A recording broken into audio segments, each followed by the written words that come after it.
नमस्कार बच्चों। आज मैं आपके सामने बितान पाठ्य पुस्तक के आलो आंधारी नामक पाठ को बताने जा रही हूँ, जो कि बेबी हालदार के द्वारा लिखा गया है। बच्चों, मैंने अपने पुराने जितने भी भाग हैं उसमें बताया आपको कि आलो आंधारी एक ऐसी नायिका की कहानी है जिसने कि स्वयं ही अपनी आत्मकथा के रूप में इसको प्रस्तुत किया है।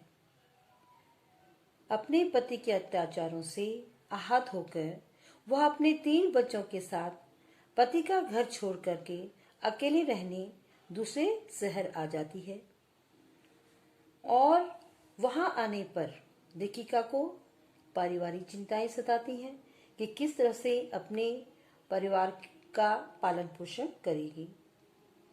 लेखिका का अकेले रहना, आस पड़ोस के लोगों का उसके बारे में तरह तरह की बातें बनाना और आखिर लेखिका का प्रयास जो निरंतर काम ढूंढने के लिए प्रयास करती रहती थी, एक दिन उसमें सफल होती है और लेखिका को काम मिलता है। काम करते करते फिर सुनील नाम के एक व्यक्ति से उसकी मुलाकात होती है और वह उसे एक ऐसे घर में काम दिलाता है जहां से कि लेखिका बेबी हालदार के जीवन का एक नया अध्याय शुरू होता है। वह घर उसको ऐसा घर मिला जिसे कि उसने केवल शरण ही नहीं दी, उसका जीवन तक बदल दिया। लेखिका के प्रति जो कोठी के मालिक तातुस थे, उनका आत्मीय भरा व्यवहार लेखिका को अंदर तक हिला देता है। लेखिका भी अपने तन मन से उस घर में कार्य करती है। उसके कामों की निपुणता देख घर के सभी सदस्य आश्चर्यचकित भी होते हैं और कोठी मालिक को उसके विशेष रूप से आत्मीयता होती है। वह कौन है? तातुस। तातुस उसे अपनी बेटी के समान मानते हैं और कहते हैं कि मेरे बेटे मुझे तातुस कहकर बुलाते हैं, तो तुम भी मुझे तातुस कहकर बुला सकती हो, क्योंकि तुम मेरी बेटी जैसी हो और इस घर की लड़की हो। मकान मालिक लेखिका को बेबी कहते थे और तब से लेखिका कोठी मालिक को भी तातुस कहने लगती है। कोठी मालिक के साथ साथ घर के सभी सदस्यों द्वारा उसके साथ आदर व सम्मान का व्यवहार किया जाता है। तातुस द्वारा लेखिका को लेखन के लिए भी प्रोत्साहित किया जाता है। एक दिन सफाई करते समय उन्होंने देखा कि बेबी की किताबों के प्रति रुचि है। फिर उन्होंने बेबी को पेन दिया, कलम दिया, पेन, कलम और कॉपी दी और कहा कि जो भी तुम्हारे मन में आए तुम इसमें थोड़ा बहुत लिखते रहना। और इस तरह से वह उसको निरंतर प्रोत्साहित करते गए और फिर बेबी उन्हीं के घर में जब आकर के रहने लगी तो तातुस व उनके मित्र भी लेखिका को निरंतर लिखने रहने की सलाह देते रहे। एक दिन लेखिका को अपनी माँ की निधन की सूचना मिलती है। लेखिका उससे टूट जाती है कि वह उसे अंत समय में नहीं मिल पाई। लेखिका के लेखन की लोकप्रियता बढ़ती जाती है और लेखिका इसी संबंध में अपनी कहानी को आगे बढ़ाते कहती है कि उसके जितना भी लेखन था जो छपा हुआ था, तातुस के मित्र उसकी तारीफ करते और उसे भी वह सब कुछ बहुत अच्छा लगता था। वो सोचती थी कि मैं कैसे ये सब कुछ लिख सकती हूँ। बच्चे भी उसके थोड़ा बड़े हो गए थे। बच्चे, वो कहते हैं कि अब बच्चे पहले की तरह जरा जरा बात पर नहीं रोने चिल्लाने लगते थे और न इधर उधर की बातें करते थे। बातें भी अब वे ऐसे करने लगे थे जैसे पहले कभी नहीं करते थे, अर्थात उनके बच्चे थोड़ा बड़े हो गए थे। बच्चे उससे कविता सुनाने के लिए कहते हैं और जब वह बच्चों को अपने बचपन की कोई 4 लाइन सुनाती है तो सभी हंस पड़ते हैं और बच्चे उसके साथ प्यार भरा मजाक करते हैं कि माँ इतनी बड़ी हो और स्कूल की कविता सुनाती हो। तो लेखिका सोचती है कि अभी तो यह मेरी इसी बात पे हंस रहे हैं, लेकिन जब देखेंगे कि मैं हाथ में अखबार लिए बैठी हूँ तो फिर वह क्या कहेंगे। लेखिका कहती है कि वह तातुस के घर में रोज सवेरे अखबार देखती थी। अंग्रेजी न जानने से उसका सिर पैर कुछ भी समझ में नहीं पाती, पर फिर भी तस्वीरें देखकर तातुस से उनके बारे में पूछती रहती थी। तातुस कहते थे कि तस्वीरों के नीचे बड़े बड़े अक्षरों में जो लिखा है उसे पढ़ने की कोशिश करो। मैं एक एक अक्षर बोलती जाती और तातुस हूं हूं करते जाते। जब सारे अक्षर खत्म हो जाते तो तातुस पूरे शब्द का उच्चारण कर देते और उसका मतलब भी बता देते। बार बार पूछने पर कभी कभी वह उकता जाते, क्योंकि वह अपना प्रिय अखबार द हिंदू ठीक से पढ़ नहीं पाते। वह कोई और अखबार पढ़ते रहते थे और जब बेबी उनसे बार बार पूछती तो वह कभी कभी उकता भी जाते थे। शायद इसीलिए अखबार हाथ में लिए लिए वह कहते, बेबी जाओ, बच्चों को स्कूल नहीं भेजोगी? तो मैं कहती कि हाँ हाँ भेजूंगी, अभी टाइम है। वह फिर कहते, कब भेजोगी, देर नहीं हो जाएगी? क्योंकि वह उससे अखबार पढ़ना चाहते थे और बेबी उन्हें बीच बीच में पूछती जाती थी। मैं घड़ी की तरफ देखकर उठ पड़ती। बच्चों को स्कूल भेजना ही तो कोई अकेला काम था नहीं। अर्जुन दा के उठने पर उनके लिए कुछ खाना वाना भी तो बनाना होता। ठंडी रोटी वह खाता नहीं था, इसलिए गरम गरम बनाकर देनी होती। उसे अच्छी अच्छी चीजें खाने का शौक था। चिकन विकेन, फिर बिरयानी, पुलाव, कबाब, आलू पराठा, पुदीना पराठा, यह सब उसे अधिक पसंद था। साथ में टोमेटो सूप, चिकन सूप, प्याज सूप जैसे कुछ हो तो और भी अच्छा। मैं उसका खाना उससे पूछकर ही बनाती। इस तरह से बेबी परिवार में सभी सदस्यों का ध्यानपूर्वक रखती। लोगों को कुछ बना बनाकर खिलाना मुझे हमेशा से अच्छा लगता रहा है। मैं जब अपने स्वामी के पास थी तब भी कभी कुछ नया बनाती थी तो आसपास के लोगों को भी खिलाती और इस पर से मेरा स्वामी मुझ पर बहुत गुस्सा करता। लेखिका बताती है कि उनका दूसरे को खिलाने का शौक शुरू से ही था।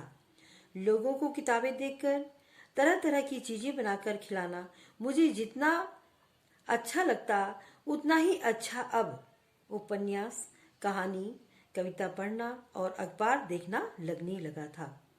लेखिका की दिनचर्या में परिवर्तन आ गया। अब उसे खाना बनाने से ज्यादा अच्छा उपन्यास, कहानी और कविता पढ़ना अच्छा लगता था। अखबार देखते देखते मुझ पर जैसे उसका नशा सा चढ़ गया था। तातुस उसमें से जो कुछ मुझे बताते वह सब मेरे लिए बिल्कुल नया होता और वैसी बातें बार बार सुनने समझने के लिए मैं रोज सवेरे गेट पर खड़ी हो अखबार आने का रास्ता देखती। उस दिन सवेरे उठने में मुझे थोड़ी देर हो गई थी। नीचे आई तो देखा तातुस स्वयं ही अखबार लाकर पढ़ रहे हैं। मैं जल्दी जल्दी किचन में गई और चाय बना लाई। उन्हें चाय देकर मैंने दूसरा अखबार उठा लिया और उसकी तस्वीरें देखने लगी। तातुस बोले, तुम्हारी चाय कहाँ है? जाओ ले आओ। मैं चाय लेकर खड़े खड़े पीने लगी तो उन्होंने कहा, खड़ी क्यों हो, बैठ जाओ। मैं एक कुर्सी पर बैठ गई और चाय का गिलास टेबल पर रख अखबार देखने लगी। तातुस बोले, और तुम सोच कर देखो और मुझे बताओ कि तुम्हें कैसा लग रहा है। क्यों कि तुम्हें इस घर में आए 1 वर्ष हो गया। क्या क्या तुम्हें अच्छा लगा और क्या बुरा। यहाँ आकर तुमने क्या कुछ सीखा। इतना कहकर तातुस फिर अखबार पढ़ने लगे। बीबी ने सोचा, ये भला यह भी कोई पूछने की बात है। उसने उनकी बात का कोई जवाब नहीं दिया। वह जाकर खिड़की के पास खड़ी हो आकाश की ओर देखने लगी। उसे अपनी माँ की याद हो आई। उसकी माँ की कितनी इच्छा थी कि उसके बच्चे पढ़ लिख कर अच्छे मनुष्य बने, लेकिन वैसा कहाँ हुआ। लिखना पढ़ना तो उसका हुआ नहीं था, फिर भी उसका महत्व वह ठीक ठीक समझती थी और जब तक उन लोगों के साथ रही तब तक पढ़ने के लिए उनके पीछे सारे समय पड़ी रहती थी। माँ आज होती तो उसे पता चलता या स्वयं देखती कि उसकी बीवी आज भी पढ़ना चाहती है या पढ़ लिख रही है तो उसे कितनी खुशी न होती। आकाश की ओर देखती जैसे वो अपनी माँ से कहना चाहती है कि माँ, तुम एक बार आकर देख जाओ, मैं अभी भी लिखना पढ़ना चाहती हूँ और अपने बच्चों को पढ़ाकर अच्छा बनाना चाहती हूँ। उन्हें बस तुम्हारा आशीर्वाद चाहिए माँ। वह अपनी माँ से बातें कर रही थी और उसकी आंखों में बहते आंसू छाती भिगोते फर्श पर टपक रहे थे। लेखिका बड़े मायूस होकर के आकाश की ओर देख करके अपनी माँ को याद कर रही थी और अपने मन की बातें उनसे कहती जा रही थी। गिलास में चाय कब की ठंडी हो चुकी थी। तभी बेबी के कानों में किसी के पैरों की आहट पहुंची और वह चौंक पड़ी। उसने घूमकर देखा, अर्जुन दा उठ चुका था और नीचे आ रहा था। उतरते उतरते ही वह बोला, तुम लोग चाय पी रहे हो? मेरी चाय कहाँ है? वह चाय बनाने किचन में जाने लगी। तभी देखा कि किसी ने गेट पर आ बेल बजाई। उसने जाकर देखा कि पड़ोस का लड़का हाथ में एक पैकेट लिए खड़ा है। वह उससे बोला, यह तुम लोगों का है, डाकिया भूल से हमारे यहाँ डाल गया था। उस लड़के से पैकेट ले उसने आकर तातुश को दे दिया। तातुश ने देखकर कहा, यह तो तुम्हारा है, यह लो, जाकर देखो इसमें क्या है। पैकेट लेकर वह किचन में गई। बेबी हलदार लेखिका जो है वह किचन में गई पैकेट को लेकर के, और अर्जुन की चाय का पानी चढ़ाकर उसने पैकेट खोला। पैकेट में एक पत्रिका थी। वह उसने पलटने लगी तो उसने एक जगह उसमें अपना नाम देखा और आश्चर्य से फिर देखा। सचमुच ही उसमें लिखा था, आलो अंधारी। आलो अंधारी का अर्थ है अंधेरे का उजाला। आलो अंधारी, अंधेरे का उजाला। बेबी हालदार जो उन्होंने लिखा था, खुशी से उसका मन हिलोरे मारने लगा। मन की ऐसी उथल पुथल में भी जेठू की वह बात याद आ गई कि आशा पूर्णा देवी दिन भर के काम निपटाकर उस समय लिखने पढ़ने बैठती थी जब सब लोग सो चुके होते थे। जेठू ने उसे कहा था कि एक दिन तुम भी आशा पूर्णा देवी बन सकती हो। तो उसे उसकी याद आ गई। उसने सोचा कि जेठू ठीक ही कहते हैं कि घर के काम करते हुए भी लिखना पढ़ना हो सकता है। हठात उसकी नजर चाय के लिए चढ़ाए पानी पर पड़ी जो उबलते उबलते काफी कम रह गया था। उसने जल्दी जल्दी चाय बनाकर अर्जुन दा को दी और तब वह नीचे से ही देखो देखो एक चीज बोलती बोलती ऊपर अपने बच्चों के पास पहुंची। दोनों बच्चे दौड़कर उसके पास आ गए। उसने उनसे कहा, बताओ तो यह क्या लिखा है।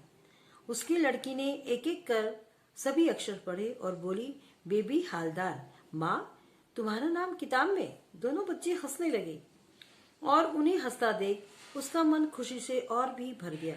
अपने बच्चों की खुशी देख करके वह भी अत्यंत खुशी से भर गई।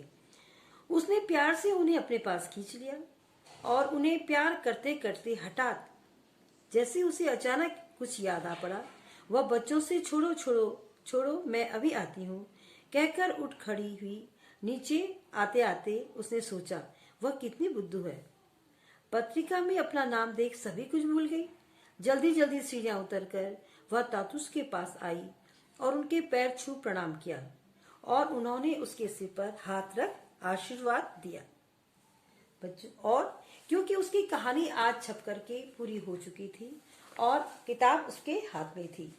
आज बेबी की एक लेखिका बनने का सपना पूरा हुआ था और पूरी किताब उसके हाथ में आई थी छपके। तो इस तरह से बच्चों आपने देखा कि एक घरेलू कार्यरत महिला किस तरह से अपने जीवन को आगे बढ़ाती है और निरंतर सफलता प्राप्त करती है। आज मैं अपना पाठ अब समाप्त कर रही हूँ। आशा है कि आपको यह पाठ पूरा समझ में आ गया होगा।